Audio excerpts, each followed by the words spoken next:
அதில் சத்யராஜ் சார் சொல்கிறாரு, நாங்கள் எல்லாருமே சின்சியரானவங்க தான். நாங்கள் எல்லாருமே அவரை போலவே எந்திரிப்போம், ஒர்க் அவுட் பண்ணுவோம், ஒரு நாளைக்கு 5 மணி நேரம் 6 மணி நேரம் எங்களுடைய தொழிலில் ஈடுபடுவோம், எல்லா விஷயத்திலையுமே சின்சியராக தான் இருப்போம். ஆனால் முதலிடத்தை பிடிப்பதற்கு சின்சியாரிட்டி மட்டும் பத்தலை, மெனக்கெடல் என்று ஒன்று தேவைப்படுது. அதை இவங்க 2 பேரும் செய்தார்கள். ஆகவே அவங்கள ரீப்ளேஸ் பண்ண முடியல அப்படின்னு அந்த பேட்டியில் சொல்கிறாரு. என்ன மெனக்கெடல் அப்படின்னா, இப்போ ரஜினி சாருக்கு சிறுநீரக மாற்று அறுவை சிகிச்சை பண்ணியிருக்காங்க, கிட்னி டிரான்ஸ்பிளான்டேஷன். அதாவது சிறுநீரகம் பழுதடைந்து இன்னொரு பொருந்தக்கூடிய ஒரு சிறுநீரகத்தை கொண்டு வந்து வச்சுருப்பாங்க. இந்த சர்ஜரி பண்ணவர்களுடைய அதிகபட்ச ஆயுள் காலம் அந்த சர்ஜரி பண்ணதுலேருந்து ஒரு 12 ஆண்டுகள். அவங்க ஒரு நாளைக்கு 100 மில்லி தண்ணி தான் குடிக்கணும், திரவ வடிவத்தில். அதுக்கு மேலே சாப்பிடக்கூடாது, ஏன்னா கிட்னிக்கு ஓவர்லோடு கொடுக்கக்கூடாது. ஆனால் ஒவ்வொரு ஆண்டும் ரஜினி சார்ட்ட 2 படங்கள் வருது. ஒரு படத்துக்கு ஷூட்டிங் ஸ்பாட்டுக்கு போகணுன்னா அதிகாலையில் 5 மணிக்கு எந்திரிக்கணும். சென்னை நகரத்துடைய டிராஃபிக் உங்களுக்கு தெரியும். ஷூட்டிங் போகணும், அங்கே 2 மணி நேரம் 3 மணி நேரம் மேக்கப் நடக்கும். இவங்க நடிக்கிற படங்களில் 85% இவங்க தான் இருப்பாங்க, இந்த கேரக்டர்ஸ் தான் இருப்பாங்க. ஸோ ஆக்ஷன் சீன்ஸ் நிறைய இருக்கும். கம்பியில் போட்டு கட்டி தொங்க விடுவாங்க, பகலில் ஷூட்டிங் நடக்கும், கார்களை கொளுத்துறது, வெடியை போடுறது, துப்பாக்கி வச்சு சண்டை போடுறதுன்னு ஆக்ஷன் சீக்வன்சஸ்லாம் இருக்கும். அப்போது இந்த வெயிலில் இந்த வயதில் ஷூட்டிங் தன்னுடைய உடம்பு தாக்கு பிடிக்கணுன்னா சின்ன சின்ன மூடிகளில் தான் தண்ணி குடிப்பாங்க. இந்த வயதிலையும் அவர் அதுக்காக மெனக்கெடுறார். என்ன, நான் இருக்கிற வரைக்கும் இந்த சினிமாவில் நான் தாங்க கிங்காக இருப்பேன், அந்த இடத்த இன்னொருத்தருக்கு கொடுக்கறதுக்கு தான் தயாராக இல்லை என்று அவர் மெனக்கெடுறார். இப்போ கமல் சார் அவருக்கு 70 வயதாகுது. இப்போ அவர் அமெரிக்காவில் ஜெனரேட்டிவ் ஏஐ பற்றின ஒரு கோர்ஸ் கற்றுக்கிட்டு இருக்கார். 6 மாதங்களாக விடுப்பு எடுத்துகிட்டு போய் இந்த வயதில் அந்த கோர்ஸை படிச்சுட்ருக்கார். ஏன், என்ன சாதிக்கலை, யாருக்கு அவங்க ப்ரூஃப் பண்ண போகிறாங்க? அவங்களுக்கு புகழ் இல்லையா, செல்வம் இல்லையா, அதிகாரம் இல்லையா, பணம் இல்லையா, பாப்புலாரிட்டி இல்லையா? எது இந்த வயதில் அவங்கள டிரைவ் பண்ணுதுன்னா அதான் மெனக்கெடல், அதுதான் சின்சியாரிட்டி. அப்போது நான் ரெகுலராக காலையில் எந்திரிக்கிற ஸ்கூலுக்கு வர்ற சப்ஜெக்டை பண்ணுறேன் என்பது மட்டும் பத்தலை, சின்சியராகவும் இருக்க வேண்டியதாக இருக்கிறது. இப்போது ரொம்ப மெயினான ஒரு விஷயம் என்னென்னா, இன்னையிலிருந்து இன்னும் எத்தனை நாளில் உங்களுக்கு பப்ளிக் எக்ஸாம் வரப்போகுது? இப்போது 10th-க்கும் +2-க்கும் சிபிஎஸ்சிக்கு February 15 எக்ஸாம் ஆரம்பிக்குதுன்னு டேபிள் வந்தது. நான் அப்படி தான் பேப்பரில் பார்த்த ஞாபகம், டைம்ஸ் ஆஃப் இந்தியாவில். அப்போ ஏன் வாழ்க்கைக்கு மதிப்பெண்கள் தேவையாக இருக்குது? எனக்கு சில திறமைகள் இருக்குது, எனக்கு சில கனவுகள் இருக்குது, இந்த கல்வியும் இந்த மார்க்கும் அதுக்கு குறுக்க வருதுங்க. படித்தாதான் உருப்பட முடியுமா? வாழ்க்கையில் எத்தனையோ பேர் நான் பார்த்துக்கிட்டு இருக்கிற பாப்புலர் பர்சனாலிட்டிஸில் பல பேர் பள்ளி படிப்பே படிக்காதவன், காலேஜ் ட்ராப் அவுட்லாம் பெரிய சக்ஸஸ்ஃபுல்லாக வந்திருக்கிறானே அப்படிலாம் உங்களுக்கு தோணலாம். விதிவிலக்குகள் என்பது ஒரு முன்னுதாரணமாக ஆகாது. நம்ம சிஎம் பல மேடைகளில் சொல்லுவார், படிக்காமல் பெரிய ஆளாக ஆன ஒரு 5 பேரை நீ காட்டுனா படித்ததால் பெரிய ஆளாக ஆன ஒரு 50,000 பேரை நான் உனக்கு காட்டுவேன் பாரு அவர். ஸோ படிக்காமல் பெரிய ஆளாக வாழ்க்கையில் முன்னுக்கு வர்றவங்க, முன்னுதாரணமாக வர்றவங்க ரொம்ப ரேர். இந்த மதிப்பெண்கள் ஏன் முக்கியம் வகிக்குதுன்னா, நீங்கள் ஸ்கோர் பண்ணுற மார்க் என்பது வெறும் மதிப்பெண்கள் மட்டுமல்ல, அது சில விஷயங்களை சொல்லுது. ஹவு சின்சியர் யூ ஆர் அப்படிங்கிறதுடைய டேட்டா உங்களுடைய மதிப்பெண். ஹவு டெடிக்கேட்டட் யூ ஆர் அப்படிங்கிறதும் உங்கள் மார்க்கை பார்த்தா தெரியும். ஹவு டிசிப்ளின் யூ ஆர் அப்படிங்கிறதும் உங்கள் மார்க்கை பார்த்தா தெரியும். நீங்கள் ஒப்புக்கொண்ட ஒரு வேலையில், நீங்கள் எடுத்துக்கொண்ட ஒரு பொறுப்பை எவ்வளவு தூரம் சின்சியராக மேற்கொண்டீர்கள் என்பதற்கான கண்ணுக்கு முன்னாடி இருக்கிற டேட்டா உங்களுடைய மதிப்பெண். உங்கள் வாழ்க்கையில் நீங்கள் என்னவாக ஆக வேண்டும் என்றாலும் கூட இந்த எக்ஸாம்ஸ், இன்டர்வியூஸ், கம்யூனிகேஷன் ஆகிய 3 உங்கள் வாழ்நாள் முழுக்க வந்துக்கிட்டே இருக்கும். நீங்கள் ஸ்போர்ட்ஸ் பர்சனாலிட்டி ஆனாலும் சரி, ஒரு சினிமா டைரக்டராக ஆகினாலும் சரி, ஒரு பாடலாசிரியர் ஆனாலும் சரி, ஒரு குடிமைப்பணி அதிகாரி ஆனாலும் சரி, ஒரு டாக்டராக, என்ஜினியராக, பிஸ்னஸ் மேனாக எதுவாக இருந்தாலும் உங்கள் வாழ்க்கையில் இந்த இன்டர்வியூங்கிற விஷயம், மதிப்பெண்கள் என்கின்ற விஷயம், கம்யூனிகேஷன் என்கிற விஷயம் வந்து கொண்டே தான் இருக்கும். இப்போது ஒரு 60 நாள் உங்கள் கையில் இருக்குது.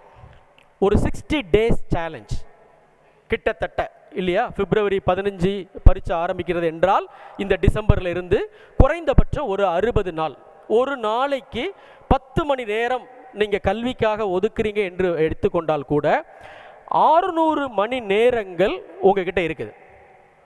அப்போது இந்த 600 மணி நேரங்களில் இது நாள் வரைக்கும் நீங்கள் எப்படி இருந்தாலும், இது நாள் வரைக்கும் நீங்கள் எவ்வளவு சால்ஜாப்பு சொன்னாலும், இந்த 60 டேஸ் நீங்கள் மனது வைத்தால் உங்களுடைய வாழ்க்கையை நிச்சயமாக மாற்ற முடியும்.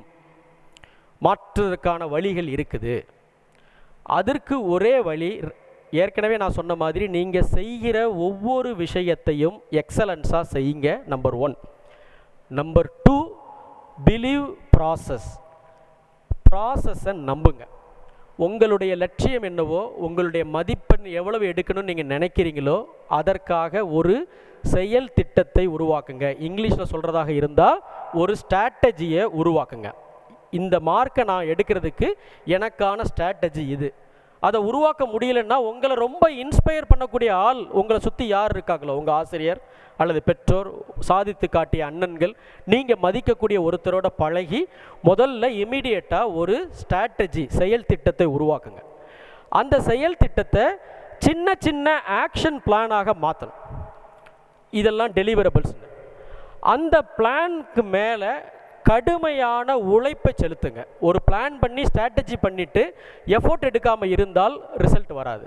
உங்களுடைய ஸ்ட்ராட்டஜிக்கு மேலே எஃபோர்ட்ஸை போட்டுட்டு உங்கள் ரொட்டீன் மேலே நம்பிக்கை வச்சு அந்த பிளானை நீங்களே உங்களுக்காக உருவாக்கின திட்டத்திலிருந்து சிறிதளவு கூட விலகாமல் மிக கடுமையாக அதுக்காக உழையுங்கள். அப்புறம் இந்த பயணம் அவ்வளவு எளிமையாக இருக்காது. வெற்றியும் இருக்கும், தோல்வியும் இருக்கும். நீங்கள் ஒரு பிளான் பண்ணியிருப்பீங்க, நீங்கள் எஃபோர்ட் எடுத்திருப்பீங்க, அதுக்கான இமீடியட் ரிசல்ட் கிடச்சிருக்காது. அதற்காக துவண்டு போகாமல் இருங்கள். சின்ன சின்ன வெற்றி கிடைச்சா கூட அதை பெருசாக செலிப்ரேட் பண்ணுங்கள். உதாரணமாக 10க்கு 8 மார்க்கு தான் கிளாஸ் டெஸ்ட்டில் எடுப்பீங்க, ஆனால் 8.5 மார்க் வந்துருச்சுன்னா கூட அந்த அரை மார்க்கை செலிப்ரேட் பண்ணுங்கள். உங்களுடைய ஒவ்வொரு வெற்றியையும் நீங்கள் தான் செலிப்ரேட் பண்ணணும். நான் ஒரு நல்ல கதை எழுதுனா உடனடியாக ஒரு ஹோட்டலுக்கு போய் நான் விரும்பின விஷயங்களை ஆர்டர் பண்ணி சாப்பிடுவேன். ஒரு நல்ல மேடை உரையை ஆற்றிட்டேன்னா அடையாறு ஆனந்த பவனுக்கு போய் ஒரு 1/4 கிலோ ஜிலேபியை வாங்கி நான் மட்டுமே சாப்பிட்டு என்ஜாய் பண்ணுவேன். ஒரு நல்ல பிஸ்னஸ் டீல் முடிச்சிட்டேன்னா எனக்கு நானே கிஃப்ட் பண்ணிப்பேன். ஏன்னா என்னுடைய வெற்றி எனக்கு முக்கியம். அதில் சின்ன ப்ராக்ரஸாக இருந்தால் பரவாயில்ல. நான் 78 கிலோவில் ஜிம்முக்கு போனேன் 6 மாதத்துக்கு முன்னாடி, இப்போ 72. ஒரு கிலோ குறையும் போதுமே எனக்கு ஒரு கிஃப்ட்டு, ஒரு ஐஃபோன் வாட்ச்சு, ஒரு ஃபோனு, ஒரு பேனா, ஒரு புக்கு, ஏதோ ஒன்று. நீங்கள் உங்களுடைய சின்ன சின்ன வெற்றியை கூட செலிப்ரேட் பண்ணுங்கள். செலிப்ரேட் பண்ணுற வெற்றி பெருகும். அதை செலிப்ரேட் பண்ணுறதுக்காகவே நீங்கள் வெற்றி பெறுற ப்ராக்டிஸ்குள்ளாரே வருவீங்க. போலவே எண்ட் ரிசல்ட்டை மனசில் வச்சுக்கிட்டே வேலை செய்யாதீங்க. அது தேவையில்லாத அழுத்தத்தை கொடுக்கும். இதுதான் இந்த மார்க் எனக்கு வந்தே ஆகணும், ஆண்டவா ஆண்டவா ஆண்டவா, நான் எப்படியாச்சும் நீட்டை கிளியர் பண்ணணும், நான் எப்படியாவது ஜேஇ கிளியர் பண்ணணும், நான் எப்படியாவது என்ஐடிக்கு போகணும், நான் எப்படியாவது அங்கே போகணும், நான் எப்படியாவது எனக்கு என்எஃப்டியில் வேலை கிடைக்கணும். அப்படி எப்படியாவதுலாம் கிடைக்காது தலைவா. அந்த ரிசல்ட்டை அந்த கடைசி இலக்கு மட்டுமே மனசில் வச்சுக்கொண்டு எவ்ரிடே வேலையை செய்தால் தேவையில்லாத அழுத்தம். நான் என் ஸ்ட்ராட்டஜியை நம்புவேன், என்னுடைய ஆக்ஷன் பிளானை நம்புவேன், நான் எடுக்கிற எஃபோர்ட்டை நம்புகிறேன், என் ப்ராசஸை நம்புகிறேன். முடிவு என்பது இயற்கை, ஆண்டவன், அதிர்ஷ்டம், உழைப்பு எல்லாம் சேர்ந்து. அதை மனசில் வச்சுக்கிட்டே ஒவ்வொரு மேட்சும் வின் பண்ணணும்னு சொல்லி எந்த பேட்ஸ்மேனும் விளையாட முடியுமா? ஒவ்வொரு மேட்சும் செஞ்சுரி அடிச்சுன்னு முடியுமா? சாத்தியமா? அது சாத்தியம் கிடையாது. அதை கண்ணுக்கு தெரியாத 1000 காரணி சூஸ் பண்ணுது. பிச் எப்படி இருக்குன்னு தெரியாது, கிளைமேட் எப்படி இருக்குன்னு தெரியாது, பந்து ஒயிட் பாலா பிங்க் கலர் பாலான்னு தெரியாது, எதிரில் பிளேயிங் லெவலில் எவன் இருக்க போகிறான்னு தெரியாது. அவ்வளோ விஷயம் இருக்குது. ஆனால் இந்த எண்ட் ரிசல்ட்டை மனதில் வைத்து தேவையில்லாமல் உங்களுக்கு நீங்களே அழுத்தம் கொடுத்து கொள்ளாமல் இருக்கணும். அப்புறம் உங்கள் ஸ்ட்ராட்டஜி போடும்போது இது நாள் வரைக்கும் செய்யாத வேலை, அப்புறம் பார்த்துக்கலாம் நீங்கள் ஒதுக்கி வச்சிருக்கிற ஒரு சப்ஜெக்ட், அல்லது நீங்கள் எனக்கு இது பிடிக்கலை என்று ஓரங்கட்டி வைத்திருக்கக்கூடிய ஒரு பாடம், அல்லது உங்களுக்கு வராது என்று நீங்களே நம்பிக்கிட்டு இருக்கக்கூடிய ஒரு விஷயம், நீங்கள் எதை அப்புறம் செய்யலாம் என்று ஒத்தி வச்சிருக்கீங்களோ அதில் தான் உங்கள் வாழ்க்கைக்கான வெற்றி ஒளிஞ்சிருக்கும். அது மேஜை மேலே நின்று உங்களை பார்த்து குறு குறு குறு குறு குறுன்னு சொல்லிட்டு இருக்கிற ஒரு தவளை மாதிரி, உயிரோடு இருக்கிற ஒரு பச்சை தவளை. இந்த ஒரு சப்ஜெக்ட் எனக்கு ஆகாதுங்க, இந்த ஒரு சம் எனக்கு வராதுங்க, இந்த இங்கிலீஷை பார்த்தாலே எனக்கு கடுப்பாகுதுங்க, தமிழ் எனக்கு வாசிக்கவே வராதுங்க, இது என்னங்க ஒற்றுப்பிழை, இது என்னங்க பகுபத உறுப்பிலக்கணம், இது என்னங்க ஈறுகட்ட எதிர்மறை பெயரச்சம் கன்றாவி, இது எனக்கு வரவே வராது அப்படின்னு நீங்கள் எதை ஒதுக்கி வச்சுருக்கீங்களோ அதுக்குள்ளே தான் உங்கள் வெற்றி ஒளிஞ்சிருக்கும். அது உயிரோட உங்கள் மேஜை மேலே இருந்து குறு குறு குறு குறுன்னு உங்களை பார்த்துக்கிட்டு இருக்கிற ஒரு உயிரோடு இருக்கிற தவளை. கண்ணை மூடிட்டு அந்த தவளையை எடுத்து உயிரோட முழுங்கிருங்க.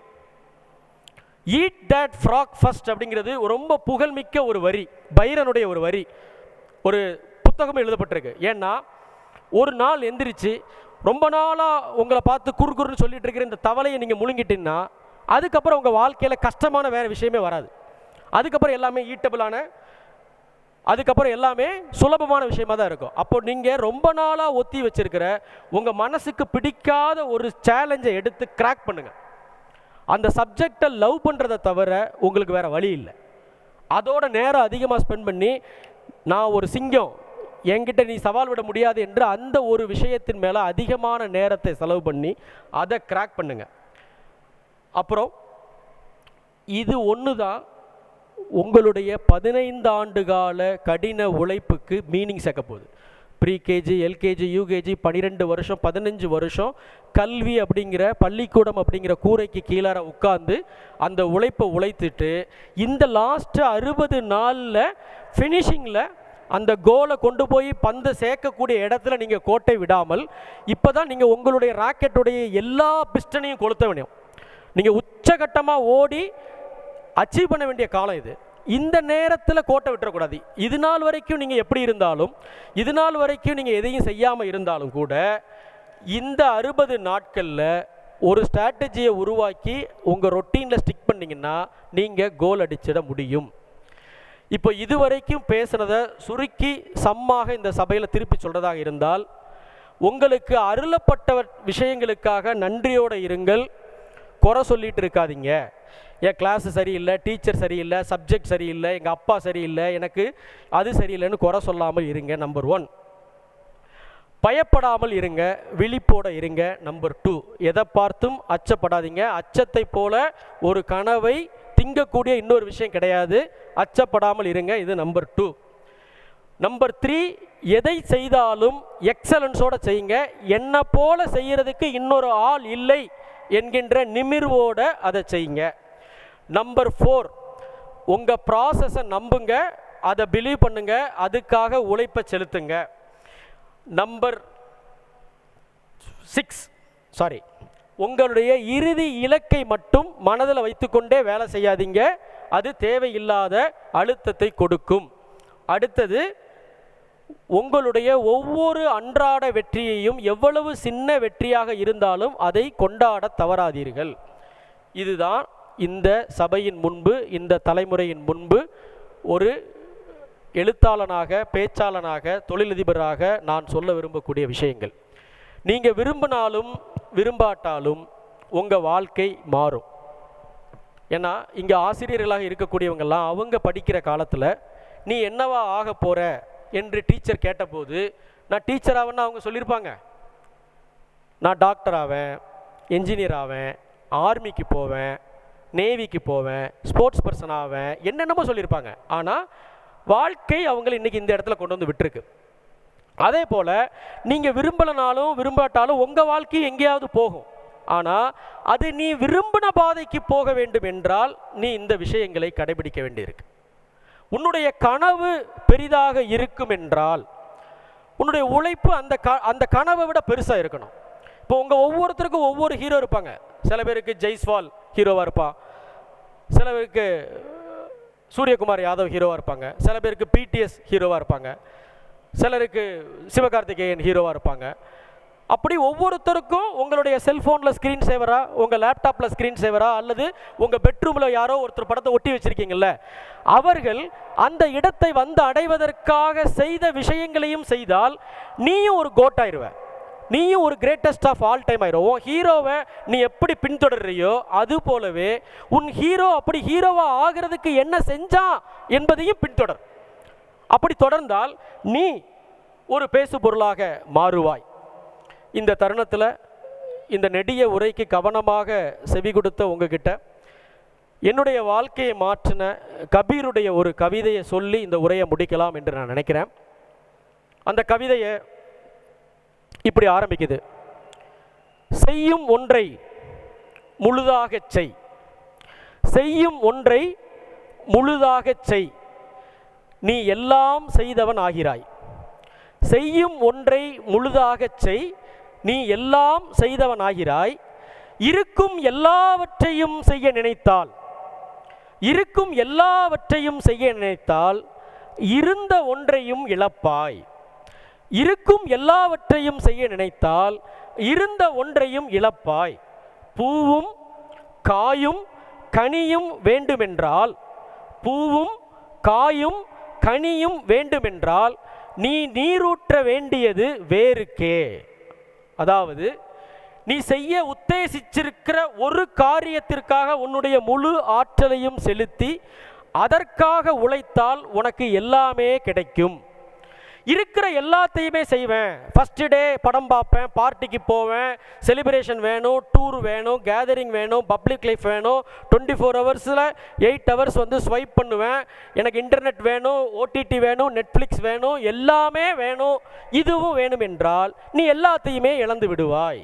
ஆகவே பூவும் காயும் கனியும் வேண்டுமென்றால் வேருக்கு நீர் ஊற்று என்று சொல்லி இந்த வாய்ப்புக்கு நன்றி கூறி விடைபெறுகிறேன். நன்றி, வணக்கம்.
Rise and shine, learn with fun, smart and unique. VVNKM, VVNKM, VVNKM family. VVNKM Senior Secondary School, Sainathapuram, Vellore.